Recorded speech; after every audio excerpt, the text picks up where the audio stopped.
Maybe in a minute here. Oh, there we go. Good afternoon, ladies and gentlemen. Welcome to another edition of Inclusion Matters podcast with Inclusion Pro Wrestling. Tonight, we are joined with Hold My Beer Hanson, and I apologize, ladies and gentlemen. Crippled Messiah and Principal Tapass are going to be running this interview tonight. So if it sounds like paint drying and it sounds like a crazy train, I apologize for that. But the Heartbreaker does have other things to do promotional wise. So I will join in when I can.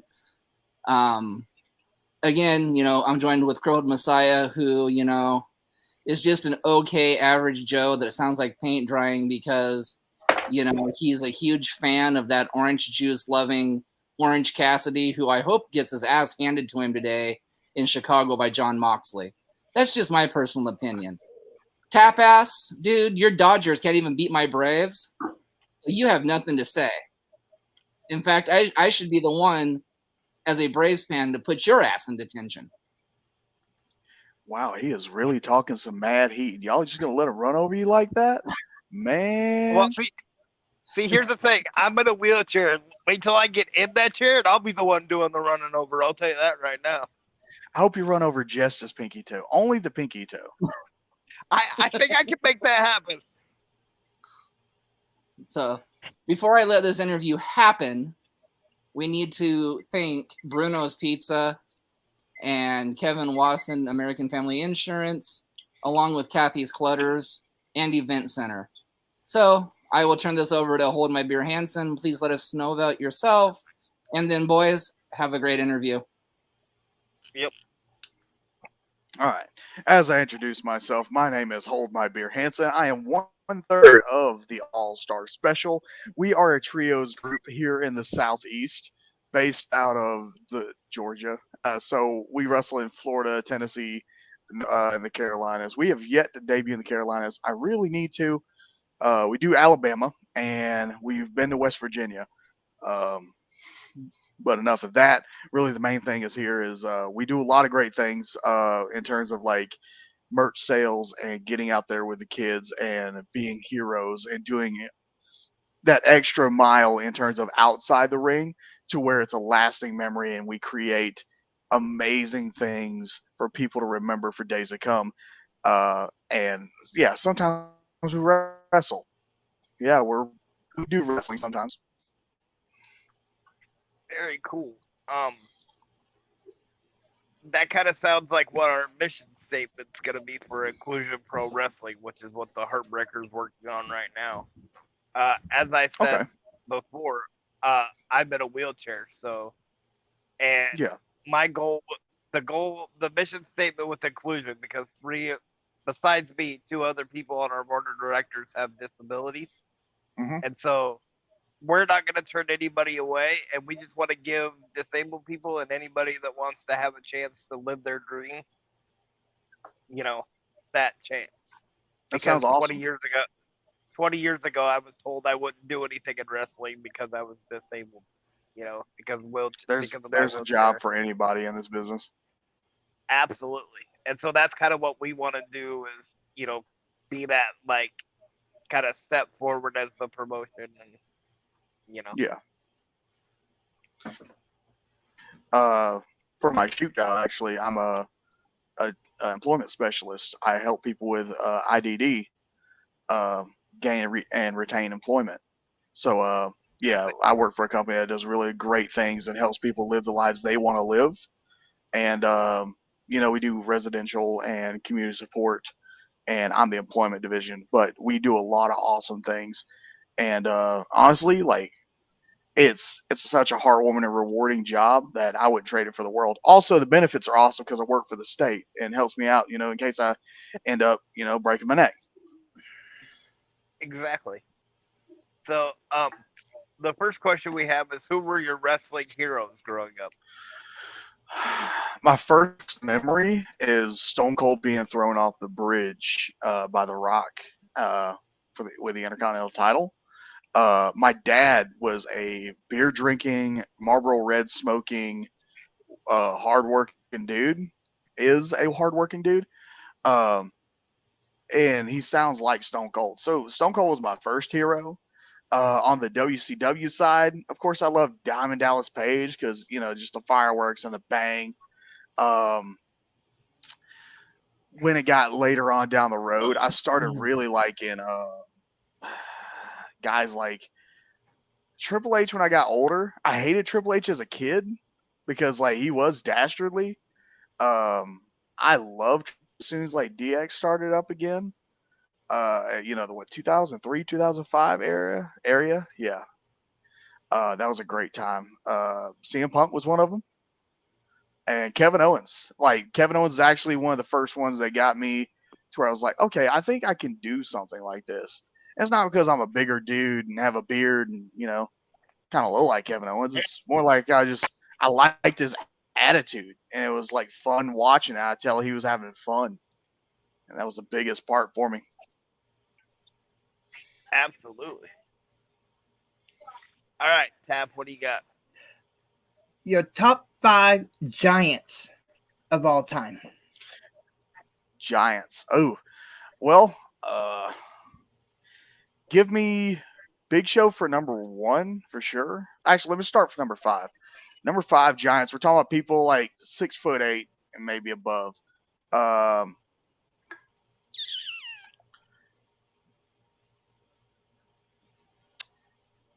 Does massive as in terms of the width also count? Because Yes, that would count.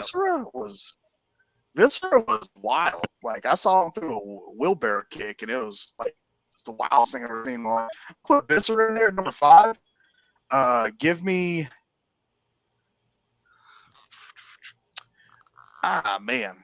Giants. Throw in Test because Test was massive, and then I'll throw Kane number 3, Undertaker number 2 because he was tall, because and then Big Show because Giants. That's the Giants I grew up with. Very nice. So, what made you want to become a professional wrestler? Like, what was it besides watching it, obviously, that made you say, "Hey, man, this is something I tell this story a lot, and it's honestly just it's how it happened. My grandfather passed in 2018, and going to the funeral and coming back, and we were all sitting around drinking beer and everything, telling stories. I was a young dude just working a 9 to 5 job, and that was the only thing I was doing, going to work, coming home, going to work, coming home. And I needed something that was just gonna get me like that extra taste of life. And eventually I run into like after the funeral, my dad's best friend Mike. He said, "Hey man, why don't you get into that wrestling stuff? You love it so much. Why don't you? You're a big dude. Get in there." And so I was like, you know what? That's not a bad idea. So eventually I found a dude at the gym. His name was Pure Goodness, and he pointed me towards a wrestling school. And I learned a little bit. I got with Day Too Strong and Brock the Croc there and started learning. And eventually we all started riding together and going for shows. And things just like we got with a good guy and Matt Hankins, which is basically our father for wrestling. And he led us to the right directions. We got trained to bump. We got trained to do the basic stuff, work a few shows for free. But the guy that kind of was training us, he just stayed inside and played video games. So, it took a lot for us to just go and take the knowledge we had and just try as hard as we could just to do good. And, we just kept pushing each other more and more and more. And what we have today. It's honestly, I just wanted to be that guy that I didn't want to say, I wish I would have. I wanted to say, do you remember when I did this? And that's been the basic driving force. I don't want to say I missed out on opportunities. I want to say that, remember when I did that really cool thing? And I just go for the next thing and the next thing and the next thing. That's a great story. Thank you. All right, Tap, what do you got? Your top 5 tag teams of all time. Top 5 tag teams. Man, I'm gonna go Dudley's number one. It's just like they did a lot of great, neat things. Really neat. I mean, they were champs all over the place, but also it's just like it was just cool seeing them. Um, 2, I go with Road Warriors. 3, the New Day, because they're the most massive, successful merch sellers I've ever seen in my life, and I base a lot of the stuff we do around them.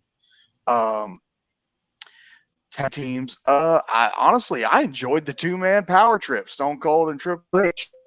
Uh, Yep. and beer money for TNA. Just a great time.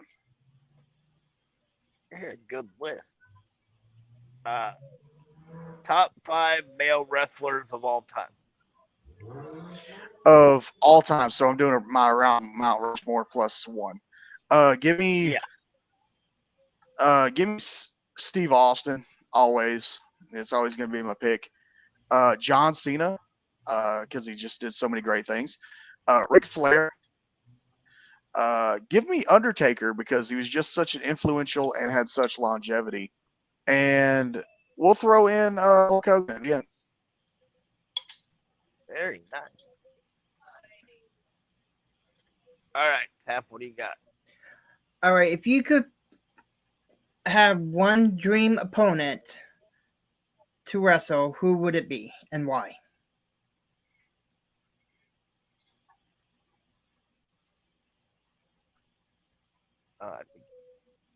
Did you catch that question or? Yeah, I'm trying to think hard on it because that's. I mean, if I'm talking people that would like just bookmark and say I'm done. Um, dream opponent would end up having to be be all. I could probably say someone like Kevin Owens. I could say someone. Uh,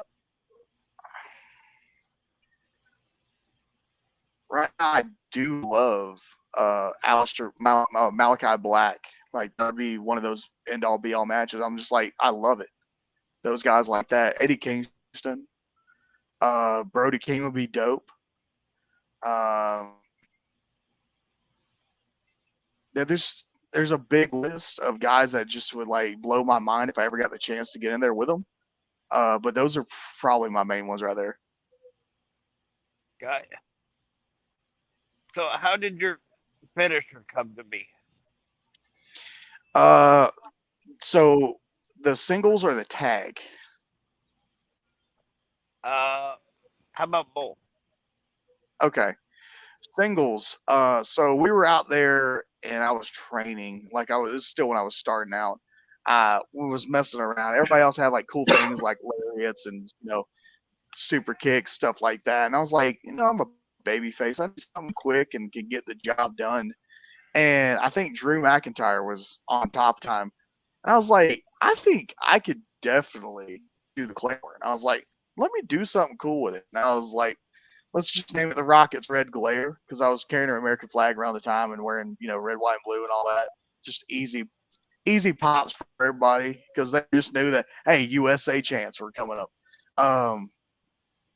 And for our tag finish, it varied for a while because we just, we were 2 singles guys coming together.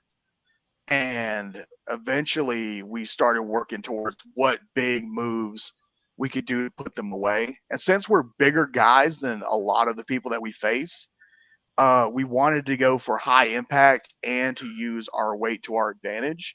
So the first one we did was the scatter smother covered, which is Huck goes in for a sunset flip. I catch a cross body, 2 people pinning you at once. There's no way you're escaping. And the other one is over easy, which is a double uranagi. And I think we came up with one where it's a deep 6. I just catch the dude, boom, spin him up, plant him down, and Huck hits the best moonsault ever because, Huck does the amazing flips and everything like that. He's the high flyer of the group, even though looking twice my size. Wow. Yeah. That's impressive. And I Yeah. love the idea of all those moves, by the way. So Thank you. We didn't really work that hard for him, but we understood what we had the assignment for, and it was awesome. sounds like it. All right, Tab, what do you got? All right. What is your favorite cookie or snack? Favorite cookie? Well, I'm going to put a definition here for everybody. I like calling soft cookies that are like just getting done out of the oven, but they're not fully done. I call those medium rare. So give me any medium rare chocolate chip, oatmeal raisin, or white chocolate macadamia nut, and it's amazing. If I'm gonna go buy something like that, I'm gonna go to Subway because those cookies smack every time. Um, yeah, those are probably my top cookies right there. If a snack, man, I don't know. I really just enjoy something like gummies. I just like gummy snacks are pretty dope. Very nice. So, what's the craziest match you've ever been in? I was in a no rope steel cage match with Brad Cash, Jacob Ashworth, and my tag partner Azriel for Anarchy Wrestling. Um, and this match was a mix of a death match and your hardcore elements. There was syringes, there was gusset plates, uh, there was a flaming table, thumbtacks on a table, just everything that could happen. A woman jumped off the top of the cage at us. I took a woman and headbutted her as hard as I could while I was bleeding, and she fell to the floor. And I just stood up and looked at an old lady that was telling me I was going to go to hell, and I said, "You're next." I'm sorry, that sounds awesome, actually.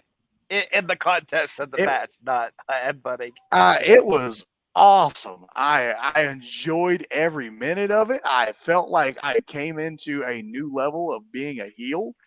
Um, that was my only chance at being a heel and a piece of trash that could garner that much hatred that people wanted to jump over the guardrail and try to kill me. Um, it was amazing. Yeah, that sounds amazing. All right, Tap, what do you got? What is your worst injury you've sustained in the industry? I've had two of the same injury. I think one is just re-aggravating. My initial injury was I picked up a buddy of mine, brother Azrael, and tried to put him on my shoulders, and I lifted him improperly, and so I, I basically turned my L4 and L5 and made them like this, and it made it Oh, where it was so unbearable to walk. My right leg was on fire all the time. It was like asleep and on fire. It was basically what's the word they gave me? Eh, yeah, I forget. It starts with S or something like that. But it was just terrible. I hated sciatica. It was sciatica. I had sciatica in uh, my right leg, and it just made it unbearable to walk. I would get done with matches and just cry and lay on the floor. When I re-aggravated it, it was a lot worse, but I still had to work through it no matter what. So when I re-aggravated it, I don't know what match it was, but most of the year of 2021, I was in pain. And so, or is it 22? I can't remember. But most matches, I would go out there, the adrenaline would flow, I would get bumping, and I'd be fine. But as soon as all the adrenaline wore off, I'd hit the ground and I'd have to just stay there, and it would just be a like miserable experience for me. And finally, I got double power bombed by the Dawson brothers, and it's like that scene in The Incredibles when the robot pulled him and fixed his back, and he's like, oh, I can breathe. Everything was fine, and it was amazing. wow. Yeah. It's like the weirdest chiropractor appointment you'd ever have. I mean, my chiropractor wasn't getting the job done, so I said, "Hey, man, I just got to get something." I told the dudes, I said, "I'm fine taking the bump. Bumping makes me feel better," and they powerbombed me, and everything felt great. I was able to walk out with no problems. I love that story because they say wrestling doesn't accomplish it. I've heard people say, "Oh, wrestling's just that." No, look, wrestling just fixed your back. So there you go. Yeah, I mean, it hurts people. It really hurts a lot of people. But, at that moment, it helped me tremendously. There you go. All right, Tap. All right. What advice would you give an up and coming new wrestler or manager?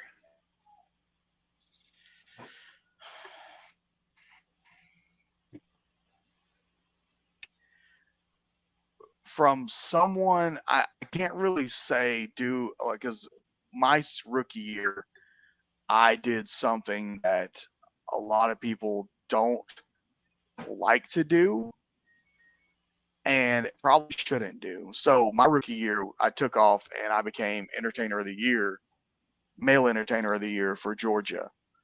Um, I was steady, just promoting myself day after day, just trying to get in anybody's DMs, trying to push my stuff, trying to get my character out there. And that's the things you should do daily. There should be content for yourself going out there that can help you grow. Um, but while that was going on, I was neglecting myself in ring. So for those that are not creatively inclined and don't have much of a character, I would highly suggest to you, please just get matches. You can wear the basic gear. You can show up, say, "Hey, I'm just looking for work," and you can get matches where you're getting putting guys over and getting over by going out there and working and learning the business. I would say find that vet, find the vet that's a learning tree and is willing to give out that type of knowledge, but don't hang yourself on them to where if they cut the cord, your whole career's over. Just listen to what they're saying, but don't hang on everything like it's your dying breath. There's so much that I've learned just the 4 years I've been wrestling that I've gotten a lot of cheeks by working with Huck. He has been 18 years in the business and he has taught me and Jay so much. And it's a case where I know I have a very good teacher and I have people that are looking out for me. But for the young guys that are just starting, learn the basics, get bumping, get understanding how to work first. Go out there and be a business, but be a sponge. Learn from those guys. Even if you're not wrestling on that show up, be dedicated, and listen to those vets in the back. Or even just go out there and actually, no, listen to the guys in the back. And if they don't want you in the back, watch those matches. And then you go and you ask, what's this? What is that? Um, and there's a lot to this business. There's a lot to wrestling. And that's just the wrestling part. Like the other part where you're selling merch and trying to be a creative character, that's a whole different beast and a whole different animal that you have to come into and understand what your market needs. Very nice. So I'm gonna play off of that a little bit. What advice would you give for a new promotion like what we're starting? um, so from my experience of promoting wrestling shows, because I promoted a few and I've done really well, but I'm also not a full-time promoter and booker. Um, daily content is needed. It's always, but also if you're running a particular area, word of mouth and in-person promoting is a lot better than you're doing online. Sharing something on Facebook does not really matter in the grand scheme of things because I've been in towns where it's a college or military or a nice metro area. And the only promoting that the company does is online Facebook promoting. That's not how you get things done. It will have to take legwork. It will take a street team. So you send people out there with flyers and you let them put up flyers on ice boxes. You let them put them up at gas stations. Even if the company, someone says no, you can still say, hey, can I at least put these flyers at, right here at the register? I'm not going to tape anything down, but if the people want to take them, can they take them? And you might get no's, you might get yes, but at least you're out there promoting. And don't accept, I don't want to talk right now. No, say, hey, I got this show coming up. I want to teach what you can see it. I don't really like having like dead air. I don't like people just looking at me. So I will say, hey, how's it going? Did you know there's something coming up? There's a wrestling show I'm promoting. And, kids get in free. Something like that. You got to hook them with like sell. Or if you're in a military town, it's like, hey, we got vet ticks and we're working with them and we actually give out free tickets to veterans or something like along those lines. Like it's word of mouth and doing the footwork is the better part of promoting. Anybody that does, you can just post online and share the flyer 10 times is not going to get that word out there. There needs to be people garnering interest in person. And typically, if you're booking a local guy and they're willing to do that work, it means a whole lot more than some guy you hired from across anywhere that's come in. Right. Because you can slap XWE or XDW guy up here on the flyer, but if nobody sees that flyer, who's coming? That's a good point. Yeah. All right, Tap. If you could book a WrestleMania card, 6 matches, any generation, any promotion, indies included, what would the 6 matches be?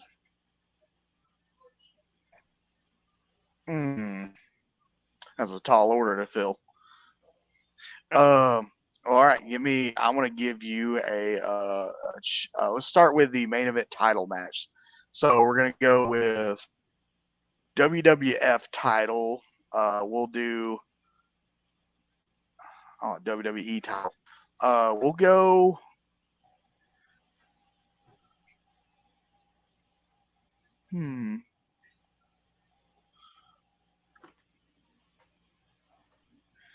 Give me Roman Reigns versus Cody Rhodes. Yeah, we'll do that one I'll just do past matches and I'll put together the card. Cody Rhodes versus Roman Reigns. All right, we're going to run the tag title match. We'll run TLC 2 from WrestleMania 17. WrestleMania 17, TLC 2. Yep. And then we'll have Intercontinental title match. Give me Shawn versus Razor in that ladder match. No, wait, hold on. Don't want to do that because there's too many ladder matches already. Give me Intercontinental title.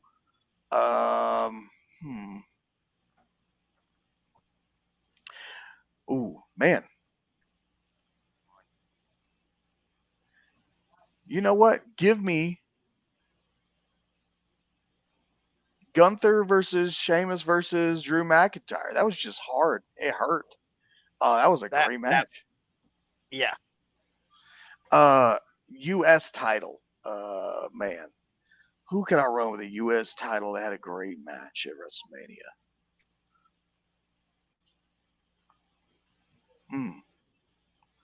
I don't know, man. That one's a little rough. I don't think I'm going to put that on the card. I'm going to scrap the U.S. title on that one. Women's title. Let me get that 3-way. Yeah, let me get. No, screw that. Let me do a past and present match. I'm going to do Rhea Ripley versus China. Ooh. Yeah. We're going to just see a bunch of chopping and just people beating the crap out of each other. Yeah.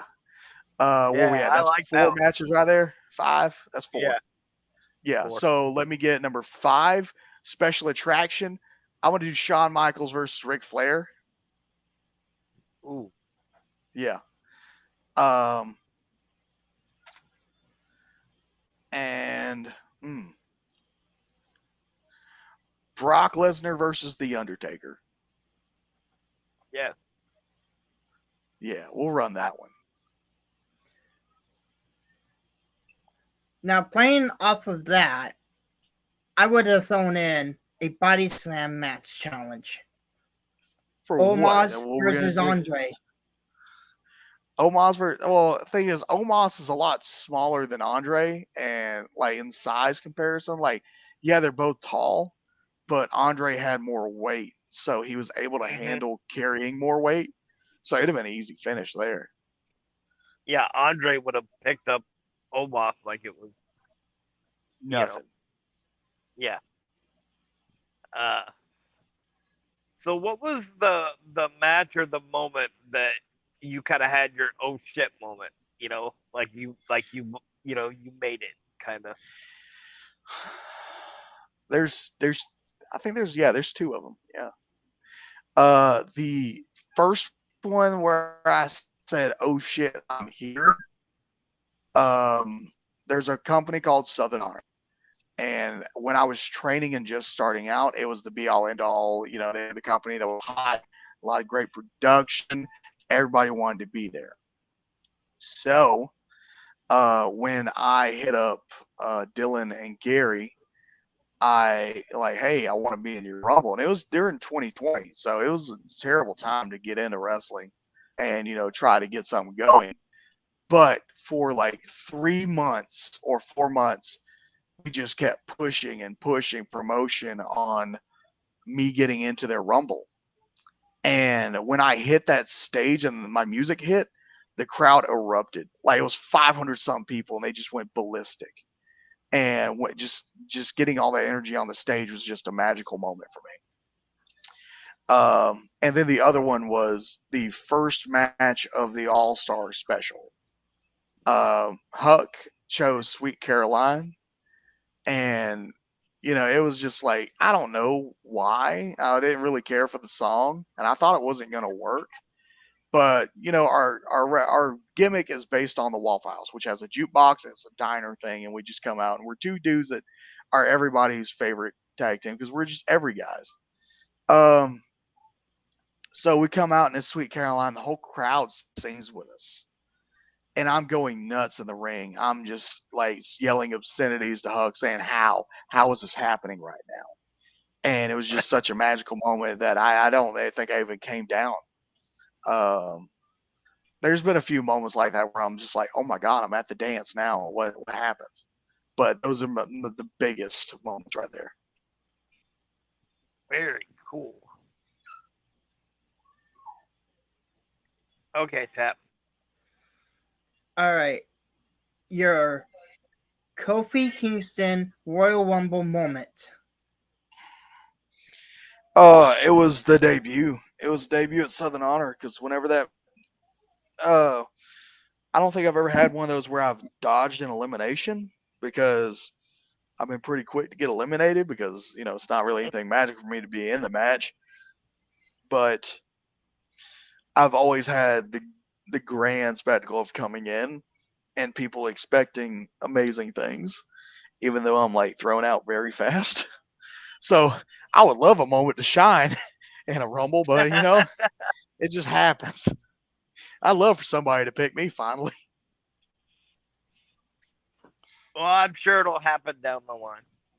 Maybe. We'll see. So your top 5 female wrestlers of all time. Top 5 female wrestlers of all time. I'm gonna go number 1, Rhea Ripley. Number 2, give me Charlotte Flair. 3, Gail Kim. 4, Victoria. And 5, Beth Phoenix. Wow, that's a really good list. Yeah, most of them are just my dad's picks, but it's also like they're just strong, powerful women. Yeah, can't argue with that. All right, Tap. Alrighty. If you could pick one person to go into the WWE Hall of Fame, who would it be and why? One person going to the WWE Hall of Fame that's not in there right Yes. now. Yes. Oh, man, I've got to figure out who's not in there. That did a lot of cool stuff in WWE, and goes in. Who's not in there? I'm trying to think because there's just so many great people that are already in that I can't really name who's not there.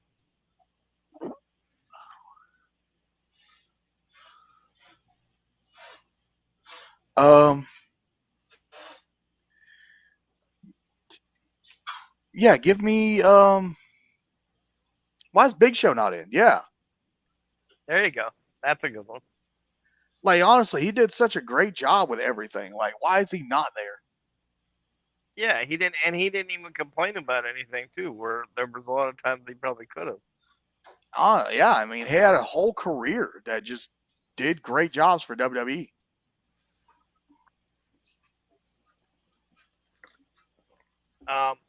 What's the craziest crowd you've ever wrestled in front of? Craziest crowd? I Yeah. did a frat show. There was a fraternity, and they booked a show where we were out there, and it was a lot of alcohol, a lot of drinking, a lot of crazy people out there, and it was such a wild moment watching everything go down. I didn't have the greatest match, but honestly, just being there was an experience in itself. Well, I would imagine.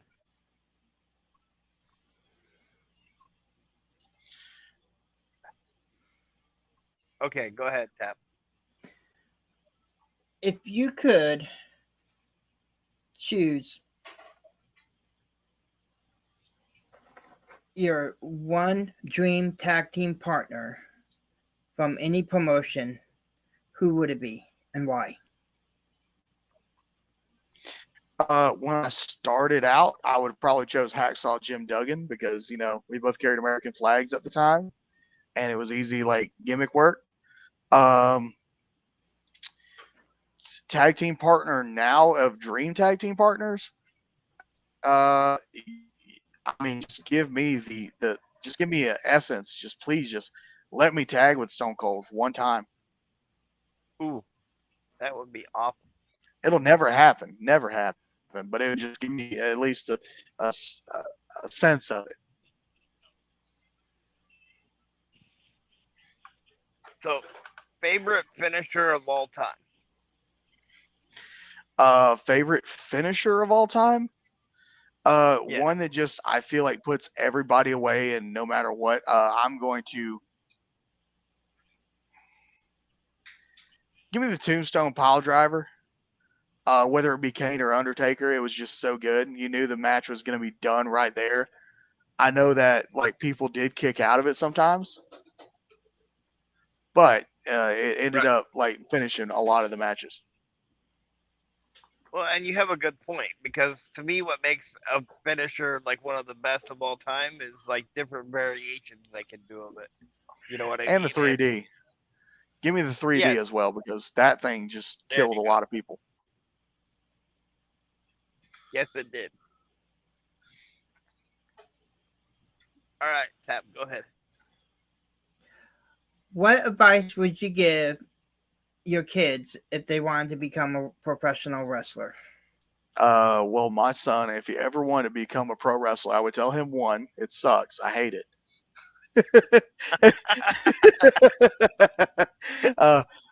Two, be ready for a lot of long nights and terrible drives. A lot of days where you're not getting paid well. A lot of bad relationships, a lot of bad people. But that little bit of 15 minutes where you're a superhero can make it all worth it. And sometimes the money's really good. Sometimes people pay you really well. Like there are Yeah. some bookings where you're just like, you know what? Yeah, it'd be stupid to not take this. But yeah, to tell my son if he wanted to become a pro wrestler, it can be magical, but there's also a lot of heartbreak. So just be willing to take it on the chin and go with what you want to do. That's great advice. Top 5 most underrated wrestlers today. Underrated? Man, now y'all got some hard lists because I don't know about underrated because a lot of them, they just do a lot of cool stuff. Underrated, I'm going to go with Jason Kincaid because he's just a mastermind and does a lot of crazy stuff. And honestly, if you go check the man out on Instagram, he is coming up with stuff all the time that a lot of people just can't recreate. And he is a mastermind in wrestling. I'm going to say also underrated, but also like very highly rated is Rob Killjoy from the Ugly Ducklings. He's just crazy in the ring and he's a mastermind. Sal Renaro, he is amazing. He's at NWA right now. And these are just the people that I'm mentally scared of because they're just great wrestlers. And like if I'm ever in the ring with them, I already know I don't know anything, and these guys know everything around the book of what the wrestling ring can do and cannot do. And if we're going to higher levels, underrated Dolph Ziggler, and trying to think about the people that aren't really sung about a lot but do really good work.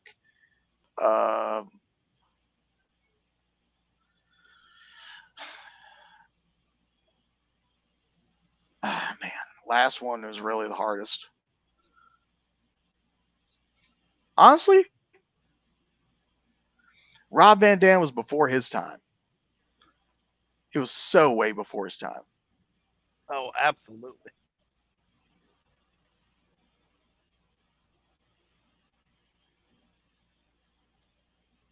All right, Tap, go ahead.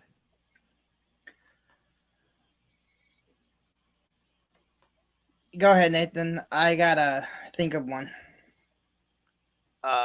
Top 5 managers of all time.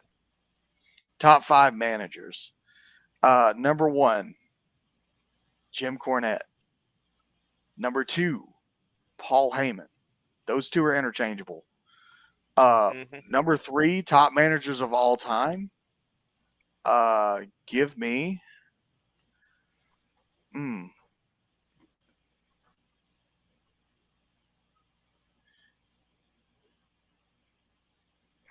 I want to just shout out my buds. Give me Logan Chase, our former manager. I'll do Coach Mikey for number 4. And for managers that I think are going to be doing well in my top 5 managers, I'm going to send out Donald Jakes and his ministry. Nice. Yeah, we've interviewed Logan Chase on here. So. Oh yeah? Yeah, he's our former manager at Southern Honor. He was doing really good for his work, and he retired, but it's okay. I miss him. All right, go ahead, Tap. All right, your top 5 commentators of all time. Commentators? Gorilla Monsoon. I'm gonna do.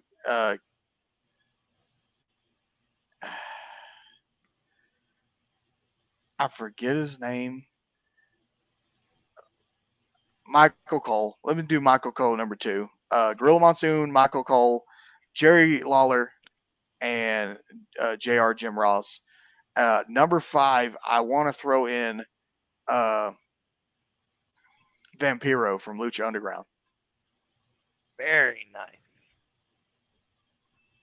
I love that one because I think a lot of people forget that he did commentary. He was actually dope. I liked how he did the play-by-play, and it was just refreshing watching Lucha Underground anyway.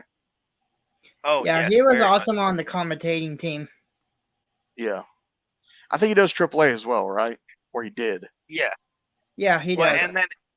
him and Matt Stryker were an underrated like commentary team. Like I don't think they get the credit that they deserve as far as being up there on a list. So Yeah. um so in your opinion, do you think in today's society a character like Eugene would work? Oh, wait, hold on. I have a honorable mention. I want to give a Okay. shout out to the commentary team of B Double and Gerard Bonner of Southern Honor. They do great work. They actually promote their ass off, and they do a great job. And I hope if you hear this and you clip this, I want you to please tag me and understand that I love you guys and I really appreciate the work you do. Literally. Thank you. Continue with your question. Thank you. Um do you think in today's society that a character like Eugene that like they did in WWE would work in wrestling today?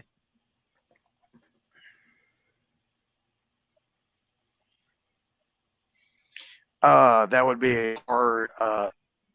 Yeah, that would not work because it's it's it was insensitive for it's insensitive for this time.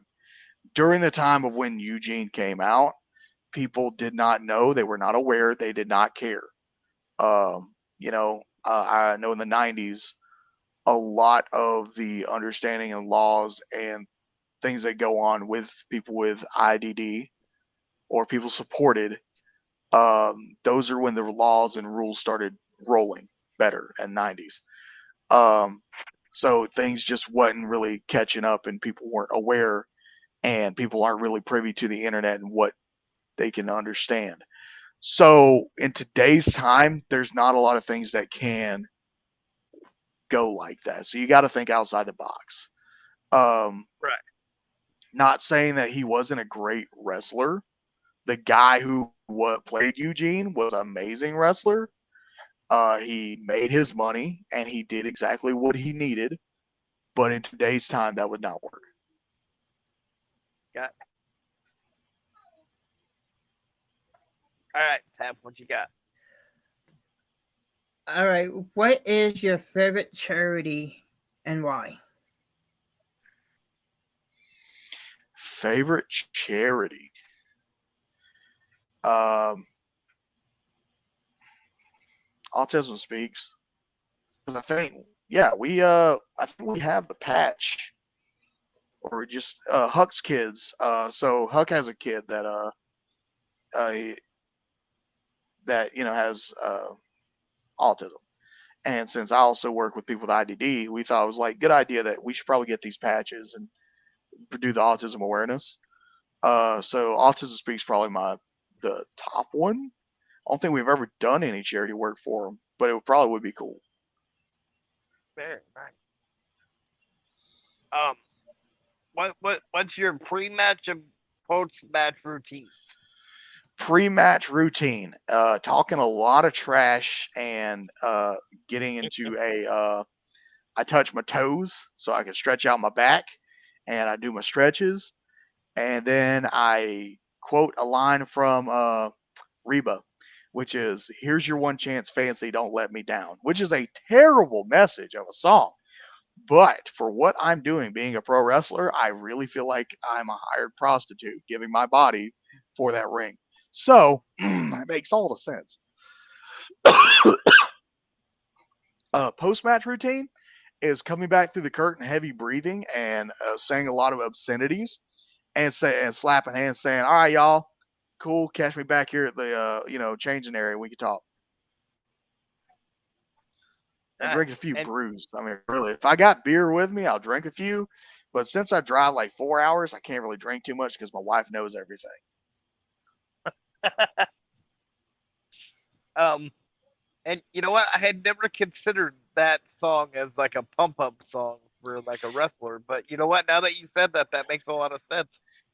Yeah, I mean, the message hit me when I was listening to it, and I was like, man, really, like wrestlers really are just kind of glorified prostitutes. We kind of just throw our bodies out there to be, you know, beaten up and ravaged by the boards and metal and like doing dumb stuff for like 20, $50. Terrible.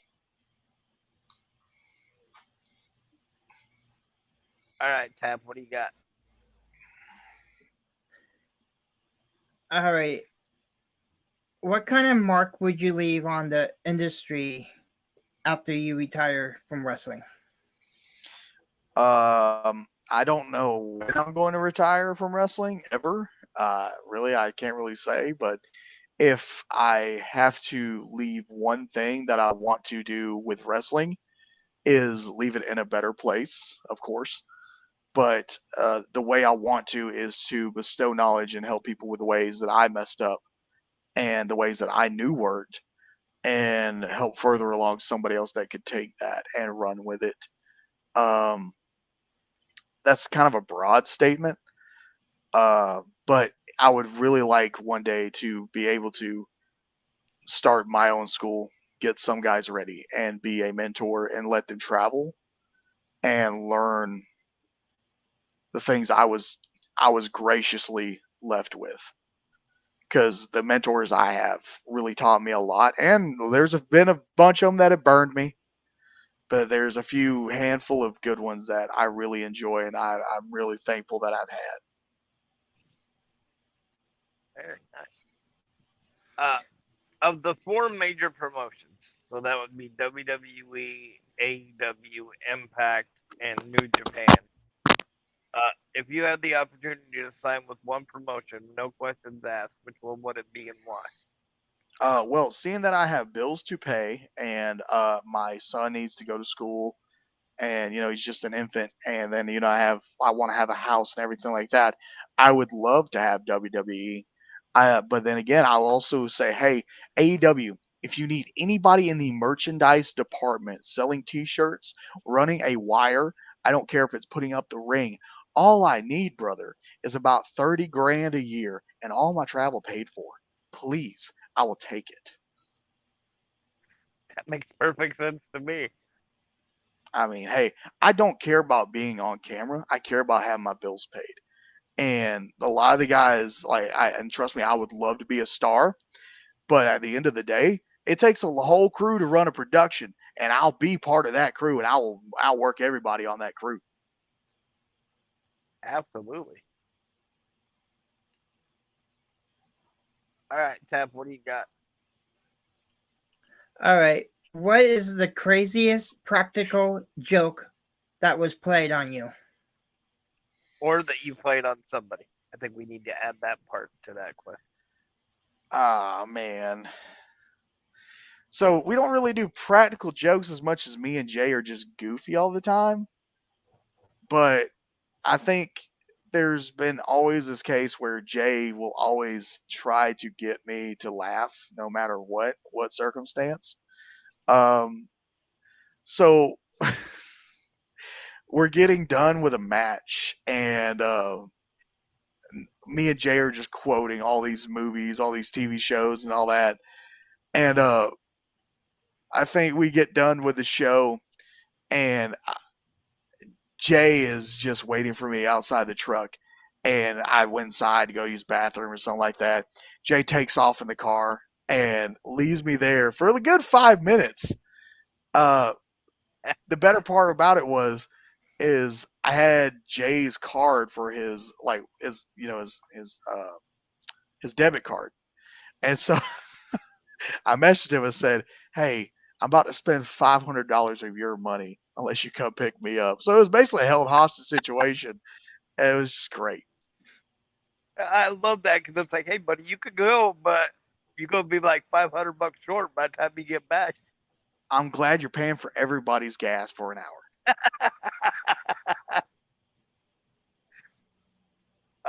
If you could wrestle in another country, which one would it be and why?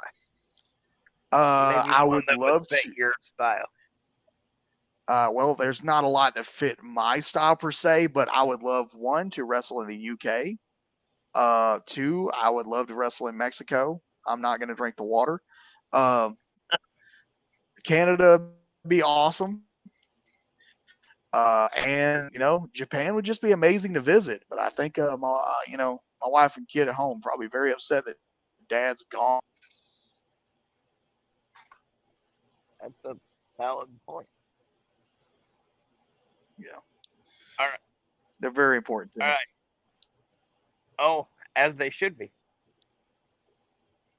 All right, Tap. What do you got?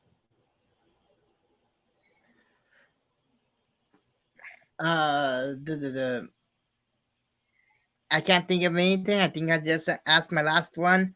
Don't forget our other sponsors. Yeah, I'll get to that in a second. But my last question would be, where can we find you on social media, and when's your next match? Okay, let's start off with Facebook. You can type in "Hold My Beer Hanson," Hanson, how it reads right here on the screen. You could go to my Twitter. That is at.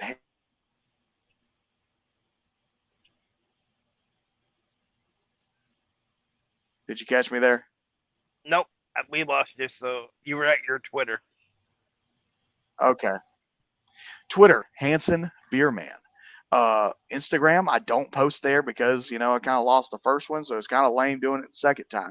So there you can find one, Hold My Beer Hanson, all together one word. YouTube, you can also search up my name. There's a bunch of stuff that I post regularly.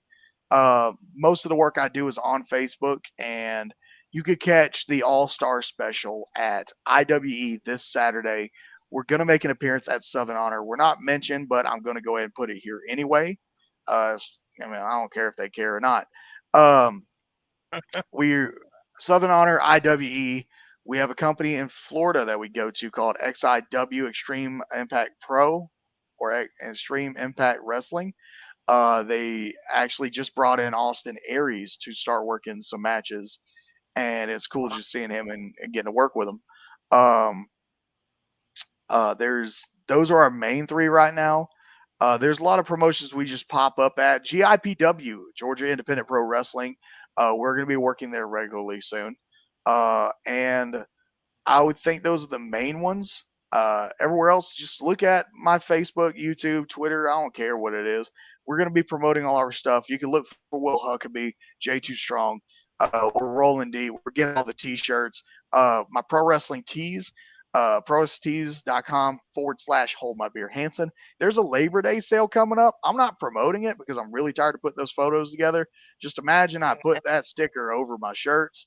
Bam, I got a lot of cool stuff up there. Um, yeah, and those are the main things right there. Also, just look out. We got t-shirts out the wazoo. We got shot glasses.